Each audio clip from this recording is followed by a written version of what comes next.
یہ فرمائیے گا کہ آپ کیا قومی اسمبلی کی نشست سے بھی مستعفی ہو جائیں گی اور آئندہ کا لائحہ عمل کیا ہے؟ کون سی آپ کو ایسی پارٹی دکھائی دے رہی ہے جہاں پر یہ سارے معاملات آپ کو یوں دکھائی دے رہا ہے کہ نہیں ہوں گے؟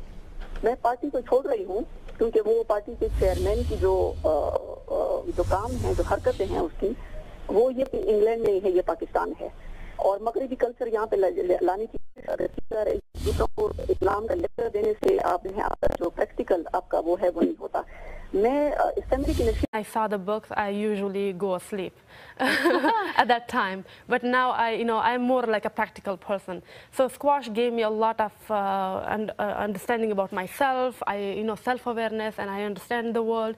And also squash was happy place for me because I was so tired from the society, from the people who bullied me, who harassed me or attacked me because I was a girl. And your life was in danger when you were there. From the society too, but I would also say there were good people too, and but mostly you see a lot of conservativeness, and women too, they are conservative who are married, and you see they would also say that why girls should go out or get education or play sports, or they do not should have any decision or any right to.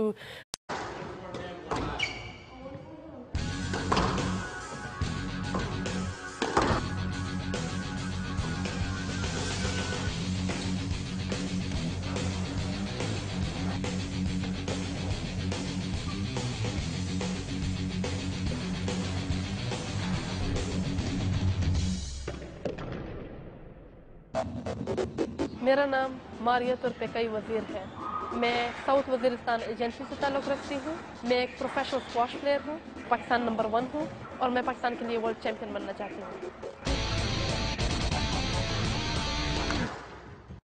بچپن میں کیسی تھی آپ؟ کیسے گزارا بچپن؟ میں 4 سال کی عمر سے ٹام بوائے کی طرح رہ رہی تھی.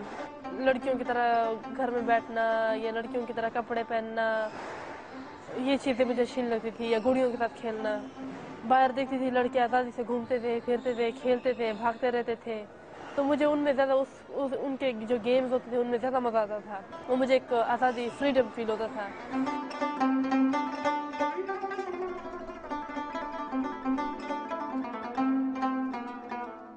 پھر ایک دن کیا ہوا کہ میں نے اپنے امی ابو لوگ ایسے باہر گئے ہوئے تھے اور میں نے اپنے سارے فراکس وغیرہ, کپڑے وغیرہ باہر نکال کے جلا دیے تھے, اور اس کے بعد میں نے اپنے بال بھی الٹے پلٹے کاٹ دیے تھے.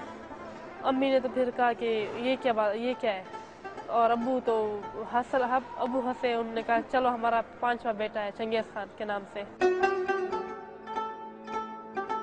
12 سال تک میں ٹرائبل علاقوں میں رہی.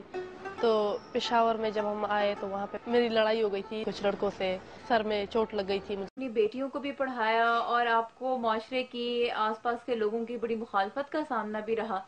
کیا وجہ تھی کہ آپ نے سوچا کہ نہیں, مجھے اپنے گھر کی عورتوں کو ضرور پڑھانا ہے اور ان کو بالکل مردوں کے مقابلے میں کھڑا کرنا ہے؟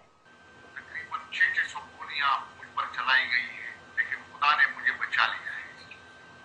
اب تک میں ڈرنے والا آدمی نہیں ہوں. میں ان چیزوں سے, موت ایک دن آنی ہے, چارپائی پر بھی آدمی مرتا ہے, لیکن یہ ایک اچھا کاز ہے. مرد پڑتا ہے اور عورت نہیں پڑتی, یہ تو نہ انصافی ہے. دونوں ایک باپ سے پیدا ہوتے ہیں اور ایک ہی, تو صرف جنس کی تبدیلی ہے اور تو کوئی تبدیلی نہیں ہے. جب آپ کینیڈا بھیج رہے تھے ماریہ کو, تو دل میں ڈر لگ رہا تھا یا پکا پتا تھا کہ نہیں یہ بالکل سب کچھ ٹھیک کر دے گی؟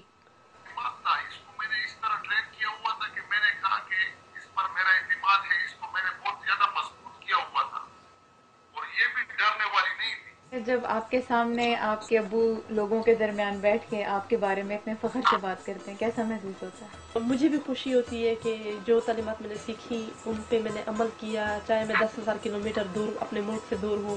مجھے اپنے کلچر کا پتہ ہے, مجھے اپنے روایات کا پتہ ہے, مجھے اپنے مذہب کا پتہ ہے.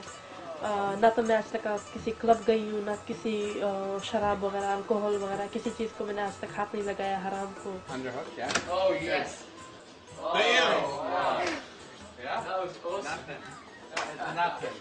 کینیڈا کے بارے میں کوئی فکر تھی کہ جب میں یہاں ہوں گی یہاں کا ماحول کیسا ہوگا, یہاں کے پتہ نہیں لوگ کیسے ہوں گے, اور وہ جو فکر تھی وہ یہاں آنے کے بعد کس چیز میں بدلی؟ فکر ہی رہی یا ماحول بدلتا گیا اور آپ بھی ساتھ میں بدل گئی؟ چونکہ میں